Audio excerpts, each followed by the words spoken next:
ዓለም ላይ በጣም ከባዱ ፈተና የቻይኖች ጋውካው ወይም ደግሞ ልክ እንደ ኢትዮጵያ የቻይኖች የዩኒቨርሲቲ ኢንትራንስ ኤግዛም ነው።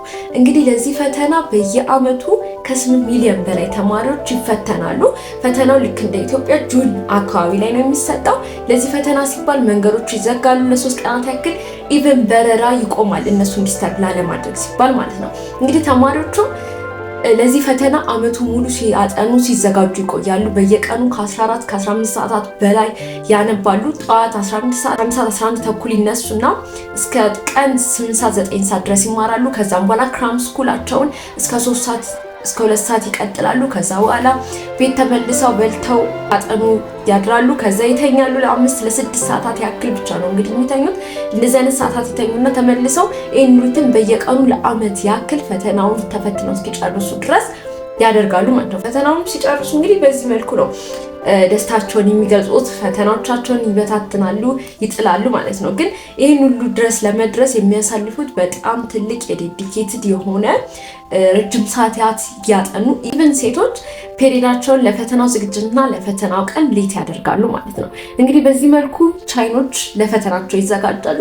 ምንም እንኳን በዌስተርን ትምህርት ካልቸር የዚህ የቻይኖች ትምህርት አሰጣጥ ወይም ደግሞ በብዛት የኤዥያዎች እንዳጠቃላይ ትምህርት አሰጣጥ ፓሲቭ ለርኒንግ ነው፣ ጀስት ሜሞራይዚንግ ላይ ብቻ ያተኮረ ነው እየተባለ ቢፈረጅም ቻይኖች በዚህ ፈተና ላይ ብቻ ኮምፒቲቲቭነታቸውን ይዘው በማትስ በሳይንስ እውቀታቸው እዚህ ላይ ብቻ አያበቁም። የተለያዩ ኢንተርናሽናል ኮምፒቲሽኖች ላይ ሁሌም ተወዳዳሪዎች ናቸው። እኛ የምናውቃቸው ቻይኖች ሲባሉ በማትስ እና በሳይንስ እውቀታቸው ነው እኛ የምናውቃቸው።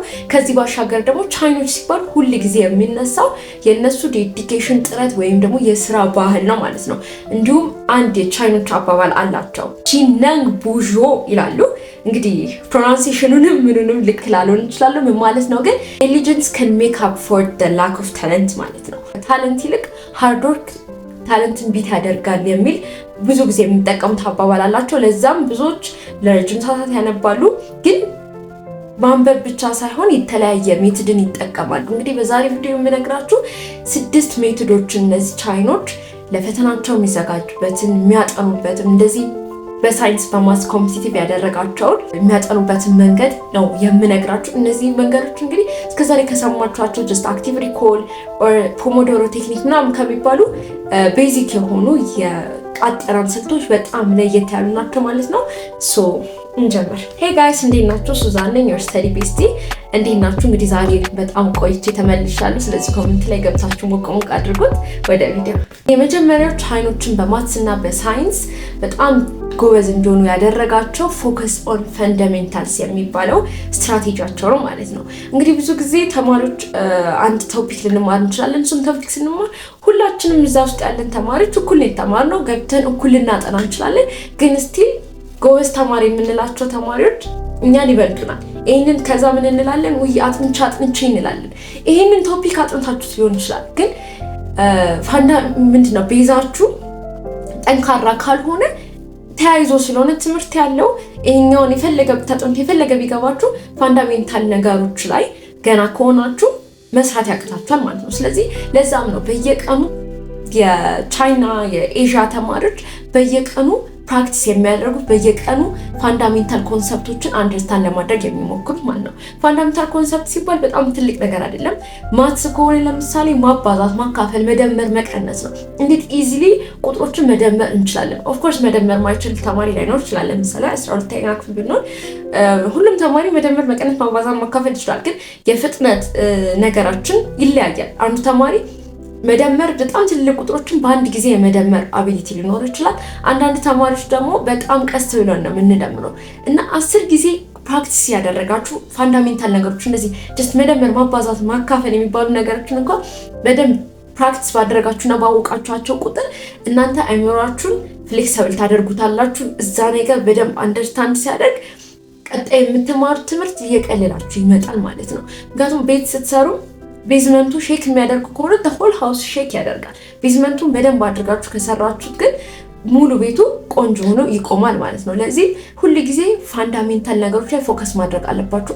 አሁንም ቤዚክ የሚባሉ ነገሮችን ማጥናት፣ መስራት፣ ፕራክቲስ ማድረግ አለባችሁ። በተለይ ለማትስ ለፊዚክስ ቁጥሮችን ነው አብዛኛውን ጊዜ የራሳችንን ብንመለከት አንዱን ከአንዱ ተማሪ የሚለየው እኔን እንደ ራሴን ከሌላ ተማሪ ጎበዝ ከምለው ተማሪ የሚለየ ይሄኛውን ኮንሴፕት አንደርስታንድ ማድረግ አይደለም። ሜይንሊ የታይም ወይ ደግሞ በጣም ቤዚክ የሚባሉ ስታቶች ናቸው እንጂ ይሄኛውን ኮንሴፕት አንደርስታንድ ሳላደርገው ቀርቼ አይደለም ማለት ነው። ስለዚህ ፎከስ ኦን ፈንዳሜንታልስ በየቀኑ ፕራክቲስ አድርጓቸው። በጣም ትናንሽ የሚባሉ ነገሮችን አልጀብራዎችን ገና አንደኛ ክፍል ሁለተኛ ክፍል እያላችሁ የተማራችኋቸውን ነገሮች ፕራክቲስ አድርጋችሁ እነሱን በደንብ እነሱ ላይ እንትን በሆናችሁ ቁጥር ማስተር ባረጋችኋቸው ቁጥር ትልልቁ በጣም እየቀለላችሁ ይሄዳል ማለት ነው። ሁለተኛው ፎርጌት ፓሲቭ ለርኒንግ። እንግዲህ ቅድም እንዳልኳችሁ ብዙ ጊዜ የቻይና እና የኤዥያ የትምህርት ስርዓት ፓሲቭ ለርኒንግ ነው እየተባለ ይተቻል። ግን ፓሲቭ ለርኒንግ ብቻ አይደለም። በጣም በሃርድ ወርክ የተጠመዱ ስለሆኑ ማትስ እና ሳይንስ ላይ በደንብ ትኩረት ስለሚደረግ ስፖርት ወይ ላንጉዌጅ እንደዚህ ኮሚኒኬሽን ምናምን የሚባሉ ነገሮች ቻይና ስኩል ውስጥ ወይም ደግሞ የአብዛኞቹ የኤዥያን ስኩል ውስጥ ትኩረት አይሰጣቸውም። ግን ያ ማለት ፓሲቭ ለርኒንግ ነው የሚጠቀሙት ማለት አይደለም። በጣም ሃርድ ወርክ ያደርጋሉ። ነገር ግን የሚጠቀሟቸው አስገራሚ የተለያዩ ሜቶዶች አላቸው። ከዚህም ውስጥ አንደኛው የተለያዩ ጥያቄዎችን በተለያየ መንገድ መስራት ነው። ለምሳሌ አንድ ተማሪ ከኳድራቲክ ፎርሙላ ተማራችሁ፣ ስለ ኳድራቲክ ኢኩዌሽንስ ተማራችሁ እንዴት ሶልቭ ማድረግ እንዳለባችሁ አስተማሪ የኳድራቲክ ፎርሙላ ይሰጣችኋል። ከዛ ተማሪዎች ምን ያደርጋሉ? በቃ እሱ ላይ የተካሉ ቁጥሮችን አገኙ፣ መልሱን አለቀ። የቻይኖች ተማሪዎች ግን በፍጹም ይሄንን አያደርጉም። አንድን ጥያቄ በ3 በ4 አይነት መንገድ ለመስራት ይሞክራሉ። ኳድራቲክ ኢኩዌሽን ከሆነ በኳድራቲክ ፎርሙላ ይሰሩታል፣ በፋክተራይዜሽን ይሰሩታል፣ ወይ ደግሞ በኮምፕሊቲንግ ዘ ስኩዌር ሜተድ ይሰሩታል። ስለዚህ በተለያየ አይነት ሜተድ ምን ባደርገው እንዴት ይሰጠኛል የሚለውን በተለያየ መንገድ በሰሩት ቁጥር ያን ነገር ሞር በጣም ኢንተርናላይዝ እያደረጉት ያን ነገር አንደርስታንድ እያደረጉት ይመጣሉ ማለት ነው። ለምን መጣ የሚለውም ይገባቸዋል። እንዴት ነው ሜትዱ እንዴት እንደዚህ ሊሆን ይችላል? በኮምፕሊቲንግ ስኩዌር ሜትድ ሰርተው ያገኙታል መልስ። ስለዚህ የትኛው ይሻላል፣ የትኛው ሜትድ ቀላል ነው፣ በየትኛው ሰዓት መጠቀም አለብኝ የሚለውን ኤቭሪቲንግ አንደርስታንድ ማድረግ ይችላሉ። ኢንተርናላይዝ ያደርጉታል። በቃ ያ ፎርሙላ ከእነሱ ጋር ስቲክ ያደርጋል። አይረሱትም። መርሳት ቢፈልጉ እንኳን አይረሱትም። ሶስተኛውና ዋነኛው የኤዥያ ተማሪዎችን በተለይ ደግሞ የቻይና ተማሪዎችን ለየት የሚያደርጋቸው ኢረር ቡክ አላቸው። ኢረር ኖትቡኮች ሁሉም ተማሪዎች አላቸው። ዝም ብሎ ራንደም ፔፐር ላይ አይደለም ፕራክቲስ የሚያደርጉት። ማትስን ራንደም ፔፐር ላይ ሰርተው አይተውም። ኦርጋናይዝድ የሆነ ኖትቡክ አላቸው። በአንድ በኩል ሶልቭ ያደርጋሉ፣ በአንድ በኩል ሚስቴካቸውን ይጽፋሉ። በጣም ትልቁ የቻይኖች የተለመደው ሜትዳቸው ይሄ ነው። እንግዲህ አንድን ሚስቴክ ደግሞ አይሰሩትም ማለት ነው። ሚስቴክ ኖትቡካቸውን በየሳምንቱ በየታይሙ ያዩታል። ያንን ሚስቴክ መቼም ደግሞ አይሰሩትም ማለት ነው። የሆነ ነገር ሲያባዙ ኔጌቲቭ ከሆነ ረስተው ስህተታቸው እሱ ከነበረ እሱን ነገር ይጽፉታል። እሱን ባዩት ቁጥር መቼም ያችን ስህተት ተመልሰው አይደግማትም ማለት ነው። ይሄኛው እንግዲህ በደንብ ኤግዛሞች ላይ በተለይ ኤፊሽንት እንዲሆኑ ያደርጋቸዋል ማለት ነው። አራተኛው ዴይሊ ኮንሲስተንሲ ነው። ይህንን ቅድም ብያለሁ። የቻይኖች ሩቲን እንግዲህ በተለይ ለምሳሌ ለዚህ ኤግዛም ሲዘጋጁ በየቀኑ ለ14 ለ15 ሰዓታት ያክል ያነባሉ። ሳይሰላቸው ያነባሉ። ብዙ ነገሮችን ይመቻችላቸዋል። ከቤተሰቦቻቸው ድጋፍ ያገኛሉ፣ ከትምህርት ቤታቸው ከመንግስት ድጋፍ ያገኛሉ። እነሱም ሳይሰላቸው ያነባሉ። በየቀኑ ፕራክቲስ ያደርጋሉ።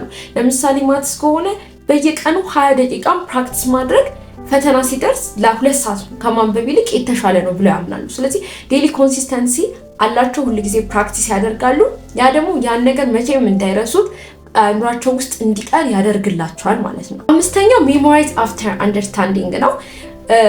ቅድም እንዳልኳችሁ ነው። በጣም የቻይኖች የትምህርት ስርዓት ሜሞራይዜሽን ላይ በደንብ ያተኮረ ነው። ግን አፍተር አንደርስታንዲንግ ነው። ጀስት ሂደው ዝም ብለው ሸምድደው ለመግባት ሳይሆን በደንብ ያን ነገር አንደርስታንድ ካደረጉት በኋላ ደግሞ ሜሞራይዝ ማድረግም አት ሴም ታይም የትምህርት አንዱ አካል ነው። ጀስት አንደርስታንድ ማድረግ በቂ ነው ማለት አትችሉም። ሜሞራይዝ ማድረግ ያለባችሁ ግዴታ ነገሮች አሉ።